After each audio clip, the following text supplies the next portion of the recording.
What's the difference between perception and reality? Who can give me a definition? There is none?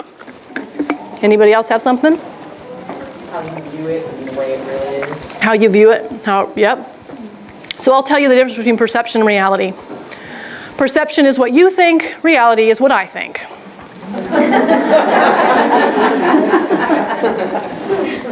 Right? How often have you said to somebody, that's just your perception? And that's not a polite, oh, we disagree on that subject. It's, you are so wrong. Right? If you tell somebody it's their perception, you're telling them they're wrong. The truth is, reality is a collective perception, which means we need to be able to create a collective reality. So how are we going to do that? First, I want to do this. I'm sorry, it's probably going to be distracting, but work with me here. So there are 4 pieces to creating a collective reality. The first one is hearing. Hearing is what happens when a siren, you're in your car, you're driving along, and you hear a siren. The first thing you do is turn down the radio, right? Why? Because you want to be able to listen. Because you have to be able to determine where is it coming from.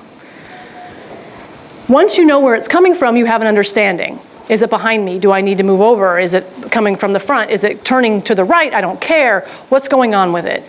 Once you have an understanding, you can take action. If any one of these 4 pieces fails, the communication fails. When I am the oldest of 8 children, so when I was a teenager, there were multiple little small things running around. And I used to be left in charge to take care of them pretty consistently. And I would tell them to do something, and shockingly, they wouldn't do it. And I would say, you're not listening to me.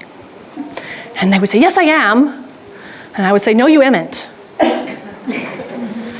And the problem wasn't with the hearing or the listening or even the understanding. The problem was they weren't taking the action I wanted them to take.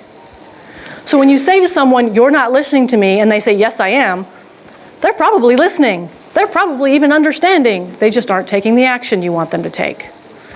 And that's where you have to investigate. You have to find out, what is it about the conversation that is making them decide to take a different action than the one you wish they were taking?